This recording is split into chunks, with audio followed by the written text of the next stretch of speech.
नमस्कार। Dhirendra पुंडी news point में आप सभी का एक बार फिर से स्वागत है और हमारे साथ जुड़ रहे हैं अवनीश पीएन शर्मा जी। आपका बहुत बहुत स्वागत है अवनीश जी न्यूज पॉइंट में। साल का ये आखिरी दिन है और ममता बनर्जी की राजनीति के आखिरी दिनों को लेकर ये कहा जा रहा है, चर्चाएं चल रही हैं कि ये जो चुनाव है ये आखिरी दिनों में तब्दील हो सकते हैं, क्योंकि आखिरी दिन राजनीतिक तौर पर, कोई इसका अन्यथा ना ले भाई। और जिस तरह से हमने देखा कि जब अमित शाह बोल रहे थे तो अमित शाह के भाषण के तुरंत बाद ममता बनर्जी की जो बांकुड़ा में रैली हुई और उसके बाद एक बयान उनका सामने आया कि भाई हम आपको होटल से भी, मतलब अगर हम आपका विरोध कर रहे होते तो होटल से नहीं निकलने देते। ये देश के गृह मंत्री को एक राज्य के मुख्यमंत्री की तरफ से दिया गया बयान, ये क्या चीज बताता है? ममता बनर्जी को इस देश के लोगों ने इतना स्नेह इसलिए दिया और कहा कि भाई वो सड़क पे उतर के लड़ती है और वहां सब है, लेकिन ये जो लड़ने की मेंटेलिटी है ये कहां तक जा रही है? ये क्या लग रहा है आपको इस बयान पे? बिल्कुल सर, सबसे पहले तो आपको प्रणाम, सभी दर्शकों को नमस्कार। जिनको आंग्ल वर्ष की अंतिम दिन और कल पहले दिन की बधाई चाहिए वो मेरी तरफ से बधाई लें और उसको स्वीकार करें। जिन्हें नहीं चाहिए उनसे क्षमा। ये सिर्फ अंकगणित का हेरफेर है, इससे ज्यादा मैं इसे और कुछ नहीं मानता। सर देखें, ममता बनर्जी दरअसल अपनी इस लड़ाका छवि को ही लेके कांग्रेस से निकली थी। कांग्रेस से निकलने के बाद सबको वो तस्वीर याद है जब एम्बेसडर कार की बोनट पर चढ़ने के बाद ममता बनर्जी ने एक अपनी ऐसी छवि बनाई थी जो लड़ाका महिला के रूप में बहुत ज्यादा मतलब स्थापित हुई। और उसके बाद अब तक जितनी राजनीतिक खेती ममता बनर्जी और फसल काट रही है वो उसी इमेज के बदौलत काट रही है। लेकिन जब उन्होंने कम्युनिस्टों से वहां पर लड़ाई की और उनको सत्ता से बाहर किया, दुर्भाग्य की बात यह है कि उन्होंने फिर उसी कम्युनिस्टों का पूरा जो नेटवर्क था वो अपने पास ले लिया, यानी वही अराजकता, वही गुंडई, सब कुछ।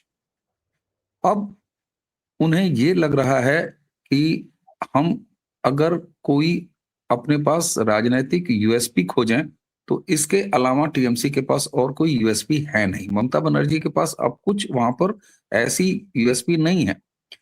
उन्होंने केंद्र की तमाम विकास योजनाओं को नाम बदल के फर्जी तरीके से ममता की योजना करके चला के देख लिया। लेकिन यहाँ प्रधानमंत्री जैसे ऐसे व्यक्तित्व हैं कि जो सीधा मन की बात से कम्युनिकेट कर लेते हैं। और दूसरा, जो हालिया उनका फ्रस्ट्रेशन निकल के आया है वो एसआईआर से शुरू हुआ है। एसआईआर ने न सिर्फ वहां मतदाता जो सूची है उसका शुद्धिकरण किया है, पवित्रीकरण किया है, ममता आंख खोल के चौड़ी करके बिहार में इसका नतीजा क्या रहा ये देख रही हैं और वो समझ चुकी हैं। बंगाल में जो अवैधों के बीच में भगदड़ मची उसको भी ममता बनर्जी ने अच्छी तरह समझ लिया। और ये सब होने के दौरान जो बंगाल का समाज है उसके अंदर जो एक भय मुक्ति का वातावरण बनना शुरू हुआ है उससे डरी हुई ममता बनर्जी। और आप देखिए अब तो वो तुष्टीकरण के लिए 900 चूहे खा के बिल्ली हज को चली वाली स्टाइल में वो माँ दुर्गा के नाम पर 2 लाख स्क्वायर फीट का वो आंगन बनवा रही है। ये किसको धोखा दे रही है ममता बनर्जी? दरअसल ममता बनर्जी को दो तरफ से खतरे एक साथ आए हैं। पहला खतरा, वेस्ट बंगाल का राजनीतिक इलाज बहुत महत्वपूर्ण तरीके से बांग्लादेश से भी आ रहा है। पहला कारण क्या सर, जितने भी वहां हिंदुओं की प्रताड़ना हुई वो सारे बांग्ला भाषी हैं। वो सारे आपको वीडियोस देखिए, चाहे वो दीपचंद दास वाले वीडियोस हों या कोई भी वीडियोस हों, तमाम तरह के वीडियो बंगाली भाषा में आ रहे हैं। और वो सारे के सारे वीडियोस एक एक बंगाल के, वेस्ट बंगाल के घरों में, परिवारों में एक एक मोबाइल में दर्ज हैं, उन्हें देखा जा रहा है। वेस्ट बंगाल की सनातनी और हिंदू जनता ने ये देख लिया है कि डेमोग्राफी चेंज होने के बाद उनकी स्थिति वेस्ट बंगाल में क्या है। और वो देख रहे हैं कि जहां उस बांग्लादेश में 1 करोड़ 31 लाख महज हिंदू रह गए हैं, तो फिर उनके साथ ये मजहबी क्या कर रहे हैं। और उन्हें अब उस स्थिति का आकलन करने में ज्यादा मदद मिल रही है कि अगर वेस्ट बंगाल में ममता बनर्जी की राजनीति इसी तरीके से इन मजहबियों के साथ मिलाप करके चलती रही तो वो दिन दूर नहीं कि बांग्लादेश जैसी हालत वहां के यानी वेस्ट बंगाल के हिंदुओं की हो जानी है। तो ये एक सेंटिमेंट, ये महाडर और हिंदू एकीकरण की जो एक नई भावना, और साथ में उसको बल मिल रहा है जो इलेक्शन कमीशन ने जिस एग्रेसिव तरीके से, जिस पॉजिटिव तरीके से वहां एसआईआर कराना शुरू किया। और तो और मैंने आपको एक वीडियो में बताया था, आप तो सर वहां जाके देखा ही है, आपने तो कवर किया ही है, कि जिस तरह ग्रामीण बंगाल में कैसे टीएमसी के गुंडे, हालांकि पहले वो लेफ्ट के गुंडे हुआ करते थे, वो मतदान केंद्र यानी पोलिंग बूथ और गांव की आबादी के बीच में कुर्सी डाल के सुबह सुबह बैठ जाते थे और कहते थे तुम लोग जाओ नहीं, तुम्हारा वोट पड़ जाएगा। बहुत सारे लोग ये चौंकेंगे कि जो कथित भद्र लोग, जिसको कि आप अर्बन मिडिल क्लास कह सकते हैं, जो कि बंगाल के अलग अलग शहरों में रहता है इंक्लूडिंग कलकत्ता। स्थिति ये है सर, लोगों को चौंकना पड़ेगा और चौंकना चाहिए उनको, कि केवल गांव में नहीं ये काम होता। जो बंगाल के अर्बन इलाके हैं, वहां जो मल्टी स्टोरी बिल्डिंग्स हैं, जो अपार्टमेंट्स हैं, वहां भी ये टीएमसी के गुंडे, जो कि पहले लेफ्ट के गुंडे थे, वो चेयर डाल के बैठ जाते थे और उस कथित अर्बन जो मिडिल क्लास है, जिसको आप भद्र लोग कहते हैं, वो निकल के जाता ही नहीं था वोट डालने। इस बार इलेक्शन कमीशन ने क्या किया है? इलेक्शन कमीशन ने ये व्यवस्था की है कि ऐसे रिहायशी इलाके जहां पर जो अपार्टमेंट्स हैं या इस तरह के हाई राइज बिल्डिंग्स हैं, वहां छोटे छोटे मतदान केंद्र बनाने का निर्णय लिया है। और केंद्रीय बल ने या केंद्र की सरकार ने इलेक्शन कमीशन ने की डिमांड पर 4000 ऑब्जर्वर्स एसआईआर के लिए वो तैनात किए हैं। और वहां के चीफ इलेक्शन कमीशन को आप सोचिए वाई प्लस की सिक्योरिटी देना, यहां तक कि चीफ इलेक्शन कमीशन का जो ऑफिस है उसको सेंट्रल सिक्योरिटी देना। तो ये सारी चीजें ममता बनर्जी को अब ये एहसास करा रही हैं कि जो वो गीदड़ भभकियां देती थी कि मैं एसआईआर नहीं होने दूंगा, मैं कहता हूं सर उनकी धमकियों का क्या असर हुआ? एसआईआर पर भी तो वो धमकी देती थी कि किसी का दम नहीं है कि यहाँ एसआईआर हो जाए। क्या कर लिया ममता बनर्जी ने? खुद अपना एसआईआर का फॉर्म भरते हुए दिखाई दी कि नहीं दिखाई दी? तो ममता बनर्जी की गीदड़ भभकियां ये बुझते हुए दीपक की फड़फड़ाहट है, इसके अलावा और कुछ नहीं है। और अब तो यहां तक है कि सेंट्रल गवर्नमेंट ने भी और इलेक्शन कमीशन ने भी ठान लिया है कि सठम साठम समाचरित हम 356 नहीं लगाएंगे। मैं जानता हूं बहुत सारे दर्शक इसी वीडियो के नीचे लिखेंगे, अमित शाह क्यों नहीं लगा देते, मोदी जी क्यों नहीं 356 लगा देते। मैं ये कहता हूं कि 356 क्यों लगाने की आवश्यकता है? मुझे नहीं लगता कि कोई 356 लगाने की आवश्यकता है। स्वस्थ लोकतंत्र के माहौल में ही ममता बनर्जी की अराजक, हिंसक और गुंडई भरी राजनीति का अंत करना परम आवश्यक है। इसके लिए जितने उपाय किए जा सकते हैं संवैधानिक दायरे में, चाहे वो इलेक्शन कमीशन का एसआईआर हो या अब जो ये 4000 केंद्रीय अफसर जो ऑब्जर्वर के रूप में लगे हैं, यहां तक कि अब उनके लिए भी सेंट्रल फोर्सेस की डिमांड और इस तरह की प्लानिंग भी आ रही है। और मुझे नहीं लगता कि केंद्र सरकार, और सबसे बड़ी बात आप सकारात्मक पक्ष ये देखिए कि वेस्ट बंगाल से जितनी भी एसआईआर की खिलाफत हो या इस तरह के जितनी भी रिटें ये कोर्ट में ले जाने की कोशिश किया है ममता बनर्जी ने, सब जगह कोर्ट से इनको कहीं भी राहत नहीं मिली है। और अगर देखा जाए तो चाहे एसआईआर का मामला हो, चाहे सेंट्रल फोर्सेस का डिप्लॉयमेंट का मामला हो, चाहे ये 4000 ऑफिसर्स का डिप्लॉयमेंट का मामला हो, कोर्ट सीधे सीधे केंद्र सरकार के साथ दिखाई दे रही है। और साथ का मतलब मैं मिली भगत की तो बात नहीं कर रहा हूं, जो न्यायोचित, जो संवैधानिक काम केंद्र सरकार की तरफ से इनिशिएट हो रहा है, बट नेचुरल है कि जो हमारी न्यायपालिका है उसको उसके साथ रहना है। तो ममता बनर्जी आशा विहीन हो चुकी हैं। इनके अब्दुल रजिया जो अवैध थे वो कंट्रोल्ड हैं, वो आधे तो चले जा चुके हैं, भाग चुके हैं। और जो सबसे बड़ा खतरा जो बांग्लादेश से आ रहा है, उसने हिंदू एकीकरण के भावना को बहुत तेज मजबूत किया। और साथ में चाहे वो होम मिनिस्टर हो, चाहे प्राइम मिनिस्टर हो, उन्होंने बिहार जीत के बाद जो कहा कि अब बंगाल विजय की बारी है, तो उससे एक मोरल बूस्ट हुआ है वहां की जो आम जनता है। तो ये सारा कुछ ऐसा समुच्चय है। और एक बड़ा महत्वपूर्ण राजनीतिक एंगल है इसका सब, जिसने उनको दूसरे पक्ष से, उनका जो एम फैक्टर है, जो मुस्लिम वोट बैंक है, उससे उनको कैसे निराशा हो रही, ये बड़ा महत्वपूर्ण डेवलपमेंट है। डेवलपमेंट ये है सर, हुमायूं कबीर जिसने अलग पार्टी ओवैसी के साथ मिलकर चुनाव लड़ने की प्लानिंग, सीपीएम और कांग्रेस, इसकी एक नई युति तैयार हो रही है। और ये युति ममता बनर्जी के खिलाफ जो काम करेगी वो ममता बनर्जी सोच के सिहर रही हैं। तो एक तरफ एम गायब, दूसरी तरफ एच यानी सनातनी का एकीकरण, और जो इनकी अवैधता थी उस पर कंट्रोल। तो आप मुझे ये बताइए, फिर ऐसी स्थिति में अभी ममता बनर्जी अपना सर के बाल नहीं नोच रही हैं, वो दांत नहीं काट रहे हैं अमित शाह को दौड़ा के? मैं तो इसकी उम्मीद कर रहा हूं। तो ये गीदड़ भभकियां हैं, और गीदड़ भभकियां चाहे वो वक्फ के मामले में, उन्होंने वक्फ के मामले में कहा ना कनपट्टी पर रिवाल्वर सटा दो तब भी हम वक्फ लागू नहीं करेंगे, उनकी अम्मा को लागू करना पड़ा। एसआईआर उन्होंने कहा नहीं होने देंगे, हो रहा है। घुसपैठिए भाग रही हैं, उनकी हिम्मत नहीं है कि वो सामने बढ़ के करें। और सबसे बड़ी बात कि जो हिंदू एकीकरण हो रहा है, और बंगाल में जो उन्होंने हिंदुओं के खिलाफ माहौल बनाया है, यही वजह है कि अब उनको माँ दुर्गा याद आ रही हैं।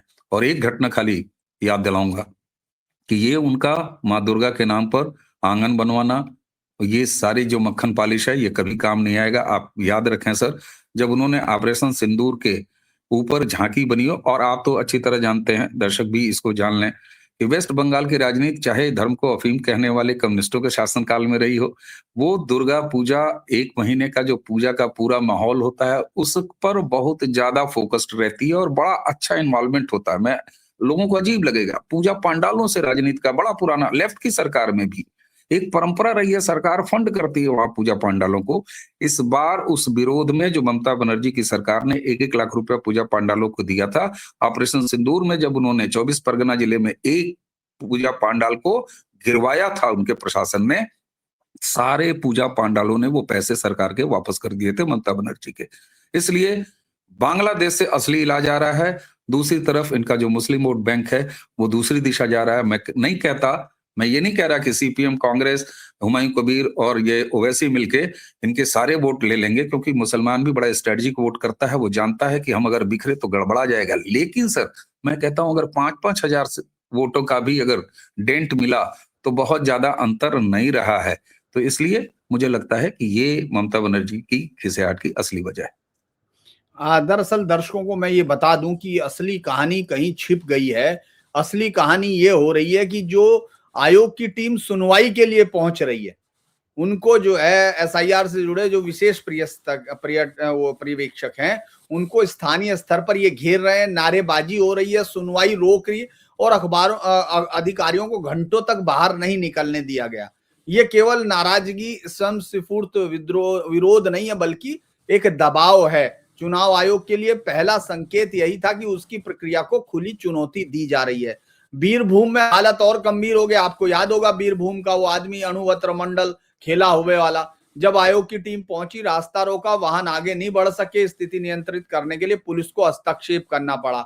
ये सिर्फ ये नहीं था कि आयोग के लिए ये साफ हो गया कि सिर्फ प्रशासनिक आदेश देने से काम चलाना मुश्किल है, और यहीं से चिंता शुरू हुई। दक्षिण 24 परगना में जो दिखाई दिया वो तो बहुत ही खराब था। कार्यालयों को घेरा गया, धक्का मुक्की घटनाएं हुई, और बूथ लेवल अधिकारियों ने लिखित रूप से सुरक्षा की मांग की। यहां साफ था कि विरोध जो है हाथापाई पे बदल रहा था, प्रक्रिया को बाधित करना। चुनाव आयोग के लिए ये चेतावनी एक और आई। उत्तर 24 परगना में असहज हो गई स्थिति, आयोग अधिकारियों को पीछे के दरवाजे से निकलना पड़ा, जहां ये हाल रहा कि भाई एसआईआर को ये होने नहीं देना चाहते। अच्छा, ऐसा क्या था कि ये होना नहीं देना चाहते थे? मालदा, मुर्शिदाबाद में जिलों का अलग अलग बात बता रहा हूं, लेकिन जब मुरुगन के वाहन पर हमला हुआ, ये एकदम लगा कि भाई ये तो बिल्कुल ही हो गया। अब चुनाव आयोग केंद्रीय बलों की तैनाती पर विचार कर रहा है, क्योंकि ये जो प्रक्रिया है, राज्य सरकार और तृणमूल कांग्रेस की प्रतिक्रिया समानांतर चल रही है।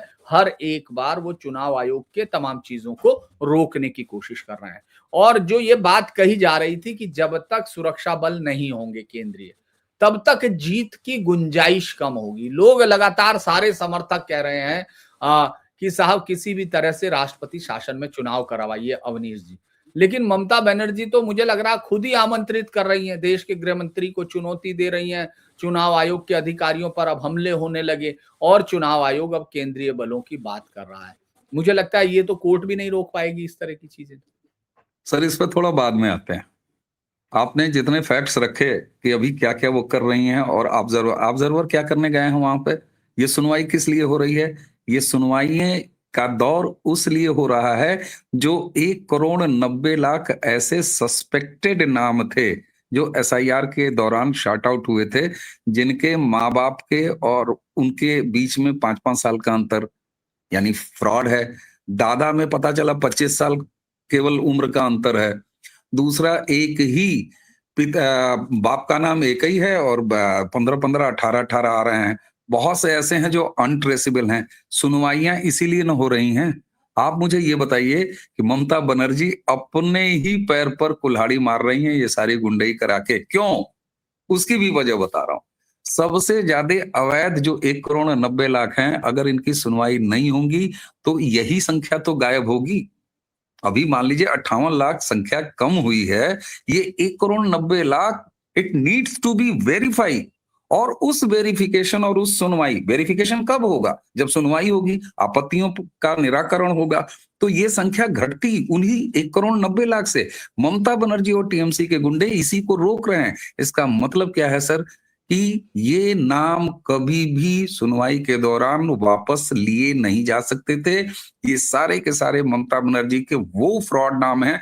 मैं ये नहीं कहता सारे, इनमें से बहुत ऐसे होंगे जो दूसरी जगह माइग्रेट कर गए होंगे, बहुत सारे ऐसे होंगे जो अब इस दुनिया में नहीं रहे। लेकिन अगर माँ-बाप की उम्र में 5 साल का अंतर, दादा की उम्र में 20 साल का अंतर इस तरह का है, जन्मदिन, डेट ऑफ बर्थ कहीं नहीं है, उसका सर्टिफिकेशन नहीं है, उसके कागज नहीं है, आप याद करिए सर, ऐसी अवैधता सबसे ज्यादा किसके हिस्से आती है? कौन कहता है कि कागज नहीं दिखाएंगे? तो ममता बनर्जी तो अपने ही पैर पे कुल्हाड़ी मार रही है। लेकिन अब वो ऐसा कर क्यों रही है? अगर मैं ये कह रहा हूं, ये एंगल दे रहा हूं, तो ममता बनर्जी को तो सुनवाई और ये वेरिफिकेशन वाला काम और अच्छे से करवाना चाहिए ना, कि भाई जितने ज्यादा 1,90,00,000 सस्पेक्टेड में से कम हो, ये तो सब उन्हीं के होंगे।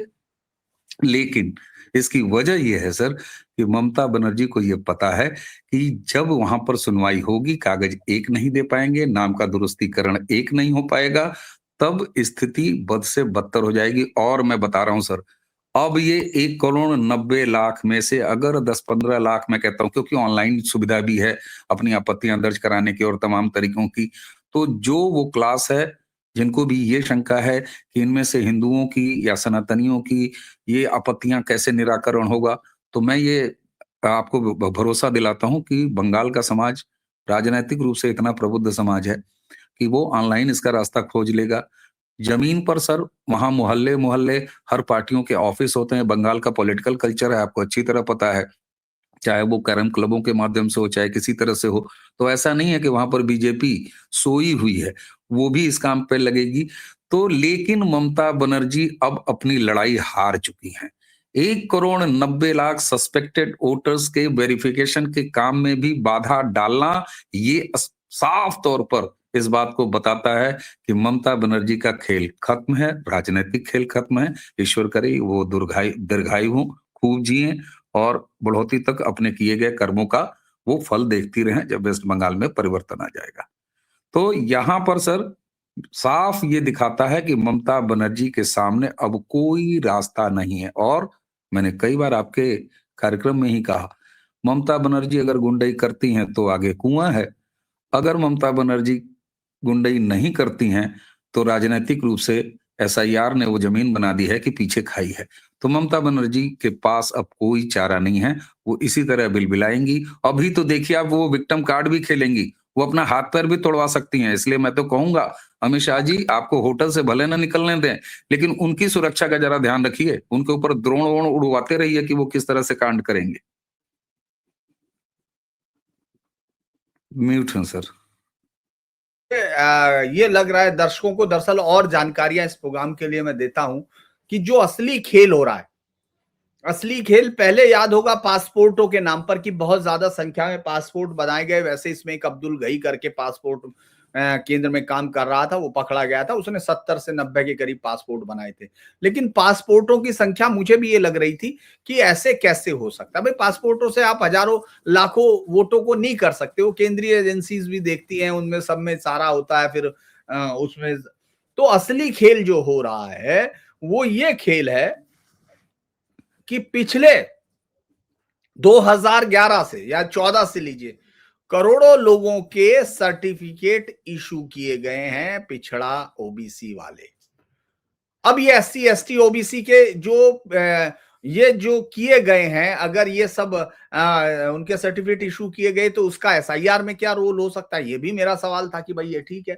तो आप देखेंगे जब जाके तो 11 कागजों में एससी एसटी और ओबीसी से अगर आप हैं तो वो भी आपका एक वो माना जाएगा। यानी ये जो खेल है, ये जो 1 करोड़ 38 लाख 40 लाख लोगों को जो निकाला जाना है, जिनको लेकर सवाल हैं, जिनको लेकर सीधे तौर पर, और ये कोई छोटी मोटी संख्या नहीं है, बाकी सब जगह हो सकता है इसमें बहुत ज्यादा अंतर ना आए, मतलब बहुत सारे लोग वापस आ जाएं या करें, यहां नहीं आएंगे, ये तय है। नहीं आएंगे यहाँ यहाँ ये इसमें से ये संख्या आप ये समझ लीजिए 2/3 साफ है, क्योंकि 7 ज्यादातर 7 करोड़ वोटर हैं सर बंगाल में। आप सोचिए जरा, 1 करोड़ 31 लाख, मैं कहता हूँ 1 करोड़ 90 लाख में से 30-40 लाख वापस आ जाए, मैं कह देता हूँ, फिर भी 1.25 करोड़ भी एक इतनी बड़ी फिगर है। 58 पहले ही जा चुके हैं, 58 लाख। तो आप सोचे और जरा, ऊपर ये 2 लाख 2 करोड़ का खेल है सर, और इसी खेल में ममता बनर्जी का राजनीतिक जीवन समाप्त। अच्छा, जानते हैं आप इसमें सारा खेल क्या हो रहा है? अभिषेक बनर्जी का ज्यादा उग्र रूप निकल आ रहा है। वो बार बार अटैक कर रहे हैं। आज भी वो चुनाव आयोग में मिलेंगे, उधर अमित शाह दिल्ली में है, अभिषेक बनर्जी अमित शाह बंगाल में है, और अभिषेक बनर्जी यहाँ है, तो दोनों टकरा रहे हैं। हालांकि दूसरे एक ही केवल बहुत बड़ी संख्या सामने तो नहीं, अमित शाह के सामने तो अभी कुछ नहीं है, क्योंकि अभी राजनीतिक तौर पर उसको स्थापित भी करना है, बताना भी है कि वो वाकई ममता बनर्जी के वास्तविक उत्तराधिकारी बनेंगे या नहीं। उन्हीं के क्षेत्र में ये हमला हो रहा है। तो ये क्या, ये इतनी बड़ी, और चूंकि भवानीपुर जो उनका विधानसभा क्षेत्र है, वहां से बड़ी संख्या में नाम कटे हैं, बहुत सारे लोग नहीं पहुंचे। और जानते हैं, दर्शकों के लिए बड़ी हैरानी की बात ये होगी, क्योंकि ये सारी चीजें छोटी छोटी डिटेल्स हैं, लेकिन ये बहुत अहम डिटेल है। आप जानते हैं 2 दर्जन भी नाम वापसी के लिए नहीं आए। चुनाव आयोग में कोई पहुंच नहीं रहा है नाम जुड़वाने, समझ लीजिए। पूरे बंगाल में 2 दर्जन लोग नहीं आए हैं नाम जुड़वाने, जिसके लिए नाम कटने पर वो हो रहा है। और ममता बनर्जी हर एक में जी। अब सर दोनों स्थितियों को आमने सामने रख लीजिए। एक तरफ 2 दर्जन भी लोग, 1 दर्जन भी लोग नाम जुड़वाने वापस नहीं आए, और दूसरी तरफ जो संदेह के दायरे में है 1 करोड़ 90 लाख, उसके वेरिफिकेशन और उसके वो नाम सामने आ जाएं, जुड़ जाएं, उनको मौका दिया जाए, इसमें जो है वो अड़ंगा डाल रही है ममता बनर्जी। सर ये रिश्ता क्या कहलाता है? आप सोचिए, रिश्ता क्या कहलाता है? अगर ममता बनर्जी के साथ अन्याय हो रहा है, टीएमसी के वोटरों के नाम अगर डेलिबरेटली काटे जा रहे हैं या संदेह के दायरे में रखे गए हैं इलेक्शन कमीशन द्वारा, तो ममता बनर्जी को तो फूल माला लेके इलेक्शन कमीशन के 4,000 ऑफिसर्स का स्वागत करना चाहिए कि आओ भैया आओ, अमित शाह हमारे साथ बेईमानी कर रहे हैं, राहुल गांधी का नारा चुरा लेना, कह रहे हमारी वोट चोरी हो रही है, वोट चोरी हो रही है, मोदी वोट चुरा रहे हैं, आओ भैया हमारे नाम शामिल करो। सर ये नाम है ही नहीं, है ही नहीं। ममता बनर्जी का एसआईआर ने वो राजनीतिक अंत किया है, इनकी सारी अवैधता। और इसके साथ एक बड़ी बात हो रही है, यह सब देख के बंगाल का जो सनातनी मतदाता है, उसके अंदर का जो बैठा हुआ डर इन्होंने 15 सालों में बैठाया है, वो लगातार कम से कमतर होता चला जा रहा है।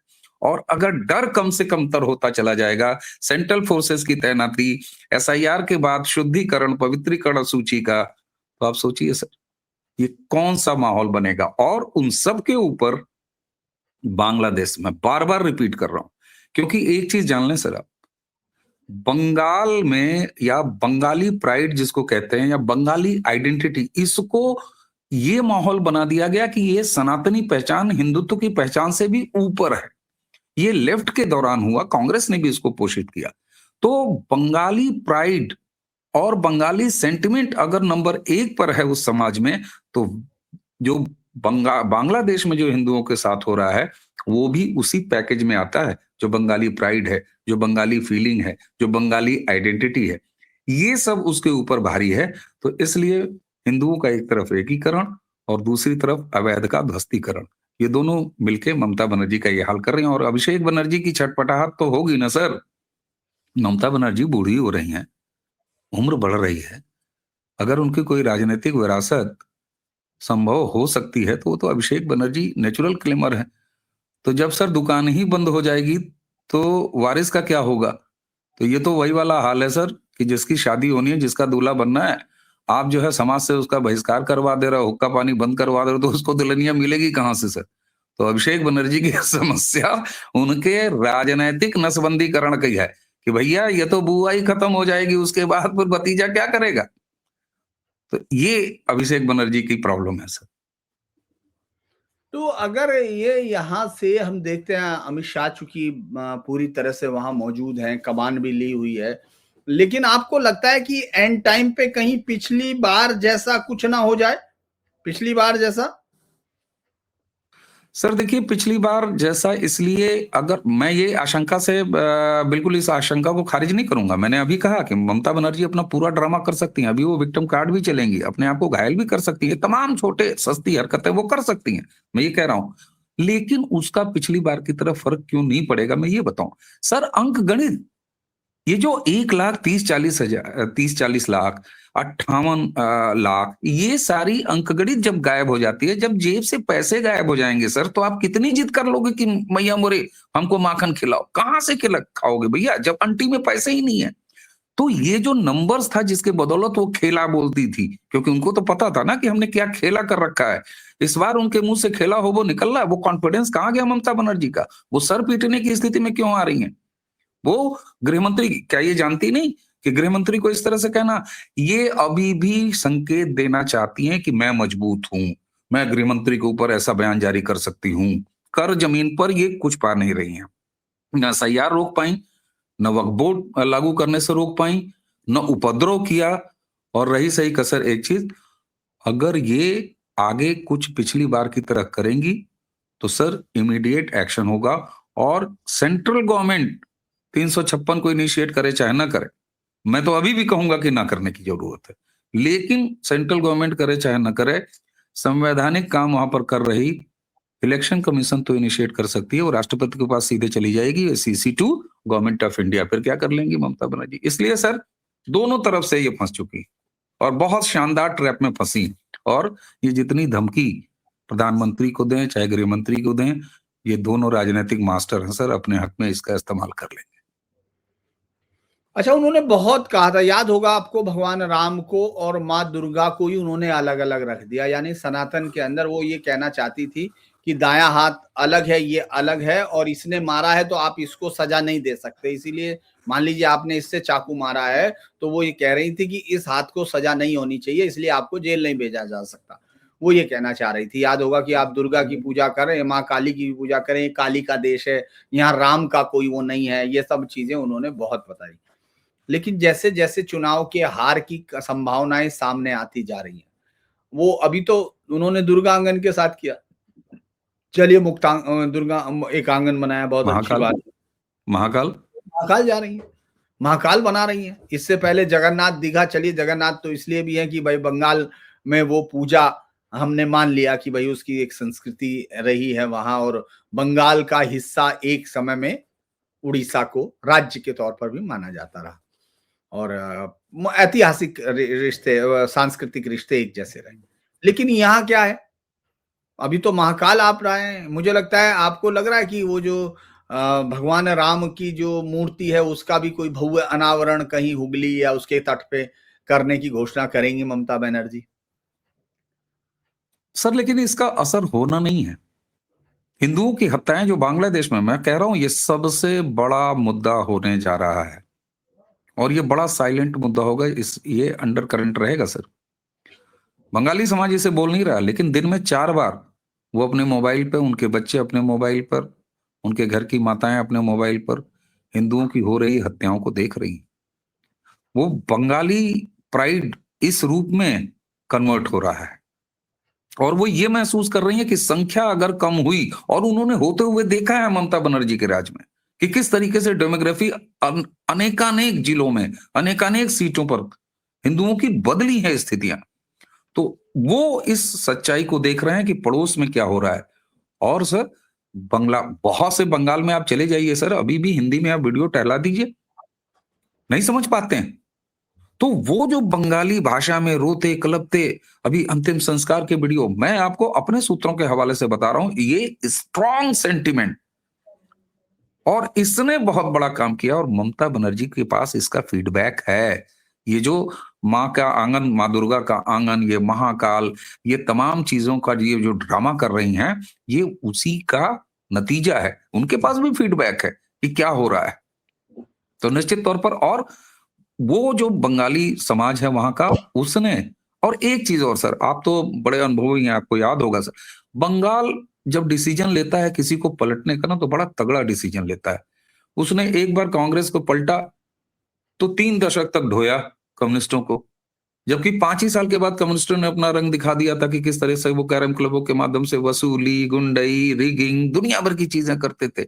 लेकिन बंगाली समाज देता रहा समय, चलो भाई एक और, एक और, एक और। उसके बाद जब उसने उनका पलटना कंफर्म किया, तो आप देखिए एकदम कहीं का नहीं छोड़ा लेफ्ट को, बिल्कुल शून्यता की तरफ उनको पहुंचा दिया और फिर तृणमूल को दे दिया।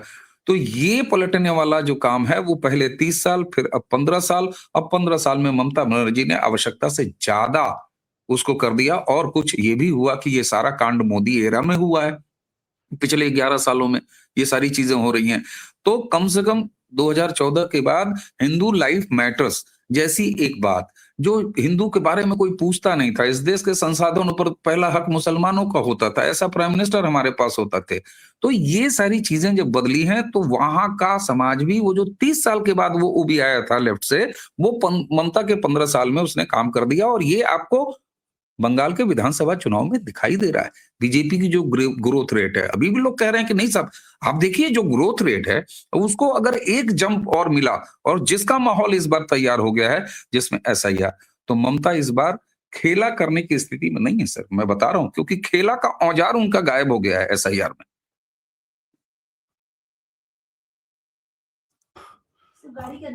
आपको ये लग रहा है कि कोई बड़ी चीज या बड़ा कोई दांव चल सकती है ममता बनर्जी, क्योंकि बीजेपी अगर अधिकारी को लेके, अधीर रंजन चौधरी को लेकर शुभेंदु अधिकारी की तरह आएंगे, हालांकि ऐसा लग नहीं रहा, क्योंकि स्थानीय स्तर पर अधीर रंजन ने बहुत जबरदस्त तरीके से बीजेपी का विरोध, चाहे केंद्रीय स्तर पर हो चाहे राज्य स्तर पर हो, किया है। और वो राजनीतिक तौर पर अब जीरो आपको दिखते हैं, उनका कोई बहुत वो है नहीं। लेकिन इसके बावजूद जिस तरह से इस राज्य में अब बाइपोलर इलेक्शन है, तो उसमें नेता इधर या उधर तो जाएंगे ही जो तीसरे हैं। और बीजेपी के पास स्थानीय नेताओं की कमी है। हालांकि मैं ये पहले भी मानता हूं कि बीजेपी के जो स्थानीय नेतृत्व का प्रधानमंत्री मोदी और अमित शाह के सामने बहुत ज्यादा चुनाव में कोई मतलब होता नहीं है फिलहाल, जब तक कि वहां सरकार आनी होती। जैसे उत्तर प्रदेश में आपने देखा होगा, उत्तर प्रदेश में 2017 सिर्फ मोदी के दम पर आई हुई सरकार थी। उसके बाद योगी जी बढ़े और उन्होंने फिर इसमें सवाया कर दिया, 21 कर दिया, जो भी हम लोग कहें। तो आपको लगता है ये भी कमी पूरी करने की कोशिश बीजेपी कर रही होगी? क्योंकि ममता बनर्जी को देखो हर बात पे जवाब नहीं दिया जा सकता, क्योंकि एक केंद्रीय गृह मंत्री और देश के प्रधानमंत्री को उस लेवल पर उतार कर जवाब देना, मुझे लगता है कि एक पॉलिटिकल कंपल्सन है, लेकिन वो कर नहीं पाएंगे, उनके पास दूसरे काम है। शुभेंदु अधिकारी अकेले पड़ते हैं। आपको क्या लगता है, अधीर दादा या इस तरह के एक दो लोगों की जरूरत है बीजेपी को, जो ममता बनर्जी सर और अभिषेक जी? बिल्कुल सर, सर देखिए, इसमें मुझे एक दूसरी स्थिति दिखाई दे रही है। ममता बनर्जी को बहुत बड़ा घाटा पहले ही हो चुका है इस बाइपोलर माहौल में, हुमायूं कबीर के माध्यम से, और हुमायूं कबीर का ओवैसी के साथ मिलन के माध्यम से, और कम्युनिस्ट और कांग्रेस, ये तो साफ है कि कांग्रेस और कम्युनिस्ट इनके एलाई में, या सो कॉल्ड कोई इंडी गठबंधन वहां पे नहीं है, ये तो बड़ा साफ हो चुका है। अच्छा, कांग्रेस हो चाहे लेफ्ट हो, चाहे ओवैसी हो और चाहे हुमायूं कबीर हो, ये किसको नुकसान पहुंचाएंगे? नेचुरली आप बताइए सर, क्या ये बीजेपी को नुकसान पहुंचाएंगे? नहीं। क्या ये एनडीए के वोट को नुकसान पहुंचाएंगे? कोई सवाल नहीं। ये पर सीट अगर 5-10 हजार वोटों का भी नुकसान होता है, तो ये सीधे तौर पर ममता बनर्जी को ही होने जा रहा है, इसके अलावा और किसी को नहीं होने जा रहा है। दूसरी तरफ आप देखिए, बीजेपी का वोटर, बार बार मैं कह रहा हूं, वो संगठित हो रहा है, वो इकट्ठा हो रहा है, वो अब इन चीजों से उबरना चाह रहा है।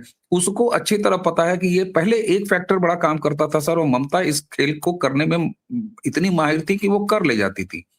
जैसे कि हम तुम्हें लाभ देते हैं, हम तुम्हें योजनाएं देते हैं, भले वो सेंटर की योजनाएं हों, लेकिन वो बंगाल में समाज को समझाने में ये कामयाब रह जाती थी कि ये मैं दे रही हूं, ये मोदी नहीं दे रहा है। जैसे आप पूरे देश के किसी इलाके में अगर फ्री राशन के बारे में पूछिए तो कहेगा, मतलब गरीब से गरीब महिला, बूढ़ी से बूढ़ी महिला, जो बेचारी साक्षर नहीं है, इंटीरियर से इंटीरियर, वो कहेंगे मोदी देते हैं ना राशन। बिहार के चुनाव में कई वीडियो आपको दिखाई दिए थे, आप कहीं भी, उड़ीसा के चुनाव में आप देख लीजिए, हरियाणा के चुनाव में देख लीजिए, यूपी के चुनाव में देख लीजिए। लेकिन ये स्थिति आपको अब से पहले वेस्ट बंगाल में नहीं मिलती थी। वेस्ट बंगाल में दवाई कौन दे छी? दीदी दी छी। हाँ, भात कौन दी छी? दीदी दी छी। तो ये ममता बनर्जी खेल कर ले जाती थी, जो तिलस्म बीजेपी के ग्राउंड वर्कर ने वहां तोड़ा है और प्रधानमंत्री के सीधे कम्युनिकेशन ने तोड़ा है। ये काम बीजेपी ने बड़ा स्मार्टली और ग्राउंड लेवल पर किया है। दूसरा, अधीर रंजन चौधरी के बारे में आप कह रहे थे। इसके अलावा कांग्रेस बीजेपी, मैं ये नहीं मानता हूं कि सीधे सीधे तौर पर आपको ये चेहरे दिखाई देंगे, लेकिन एक बिहाइंड द कर्टन अंडरस्टैंडिंग जो है, सीट टू सीट, और इसको बीजेपी ने करके दिखाया बड़े महीन तरीके से बिहार में अभी। तो मुझे जो लग रहा है कि ऐसा कोई चेहरों का इधर से उधर आना जाना नहीं होगा, लेकिन ये पर्सनल अंडरस्टैंडिंग और ये पर्दे के पीछे की अंडरस्टैंडिंग जरूर होगी और इसका फायदा बीजेपी को मिलेगा। ममता बनर्जी के चेहरे जा चुके हैं, बड़े चेहरे ममता बनर्जी, मैं बड़े चेहरे के मतलब कोई बड़ा नेता की बात नहीं कर रहा हूं, लेकिन एक बड़ा चंक जो उनका है, जो कि उन्हीं के वोट में सेंध लगाएगा, वो चाहे सीपीएम का हो, चाहे सीपीआई का हो, चाहे कांग्रेस का वोटर हो, चाहे वो ओवैसी का वोटर हो, चाहे वो हुमायूं कबीर का के प्रभाव में है, तो ये थोड़ा सा उधर नुकसान होगा। तो मुझे ऐसा नहीं लगता कि इसमें बहुत ज्यादा कोई आपको चेहरों का इधर उधर होना दिखाई देगा। जो कुछ भी होगा वो साइलेंटली और पर्दे के पीछे, टेबल के नीचे का मतलब मेरा वो पैसे का लेन देन नहीं है, मतलब टेबल के नीचे एक अंडरस्टैंडिंग आपको दिखाई दे सकती है। एक आखिरी सवाल, क्या चुनाव जो है आपको लगता है, बीजेपी के बहुत सारे समर्थक ये कह रहे हैं, अभी भी हम लोग सुनते हैं जब बैठते हैं कि साहब प्रेसिडेंट रूल में हो तो बेहतर है ये। सर, मुझे लगता है कि प्रेसिडेंट रूल जैसा माहौल बना देने की आवश्यकता है। मैं अब भी ईमानदारी से ये कहूं, ये हो सकता है कि मेरे निजी विचार, हो सकता है मेरे निजी विचार हो, और हो नहीं सकता है मेरे निजी विचार ही हैं, लेकिन आज ममता बनर्जी वहां पर विवश हैं और वो राजनीतिक रूप से हार चुकी हैं, ये उन्होंने मान लिया है। ऐसी स्थिति में इस प्रेशर को इलेक्शन कमीशन ने पर्याप्त प्रेशर बना दिया है सर, और उस प्रेशर का आपको रिजल्ट दिखाई दे रहा है। प्रेशर का मतलब मैं ये नहीं कह रहा हूं कि उनके नाम जबरिया काट दिया। अरे भाई, काट दिए तो तुम जुड़वाने में काहे को खलल डाल रही हो, उसको वेरीफाई कराने में खलल क्यों डाल रही हो? तो मुझे नहीं लगता कि ममता बनर्जी भी तो खैर वो चाहेंगी नहीं, वो चाहेंगी तो उनका खेल तो और खराब हो जाएगा। लेकिन अगर ममता बनर्जी घबराहट में आके, फ्रस्ट्रेशन में आके कोई ऊट पटांग हरकत करा देती हैं और इलेक्शन कमीशन के काम में अगर बाधा पड़ जाता है, तो फिर तो कोई नहीं रोक पाएगा, फिर तो मैं भी नहीं रोक पाऊंगा। मैं भी कहूंगा कि हो गया भाई, हो गया, मैं गलत था। तो चलिए अवनीश जी, आप जुड़े, आपने बंगाल के, चूंकि अब हम लोग, मुझे लगता है बंगाल पर बहुत सारे दर्शकों को लग रहा होगा कि हम बहुत सारे प्रोग्राम कर रहे हैं, लेकिन बंगाल अब हर एक अपडेट पर बंगाल है, क्योंकि अब अगले इस महीने में, जनवरी में यकीनन चुनाव की तारीख आने वाली है, और चुनाव की तारीख के बाद वो चुनाव है, और पूरे देश में चुनाव तो और भी राज्यों में है, लेकिन लोग ममता बनर्जी के राज्य में ममता ज्यादा रखते हैं देश के लोग, और इसीलिए उसी ममता के चलते हम ये ज्यादा प्रोग्राम आपको दिखा रहे हैं। तो अवनीश जी, आप जुड़े, बहुत बहुत धन्यवाद। आप तमाम दर्शकों से थैंक यू अनुरोध है, सर। प्रारब्ध पर भी आपका जो है स्नेह बना रहे, जो बना रहता है, और धीरेन्द्र पुंडी न्यूज पॉइंट पर भी आप लाइक कीजिए, सब्सक्राइब कीजिए, शेयर कीजिए। और अवनीश जी ने मुझे कहा है कि वो कहें कि लाइक का जो एक वो जो बेल आइकन होता है उसमें आपको सब दबाना है, मैंने उन्हीं से सीखा है, तो आपको सब पर करना है, और सपोर्ट करेंगे तो और अच्छा होगा। चलिए आज के लिए ऐसा ही, धन्यवाद आपका दिन। नमस्कार सर, प्रणाम।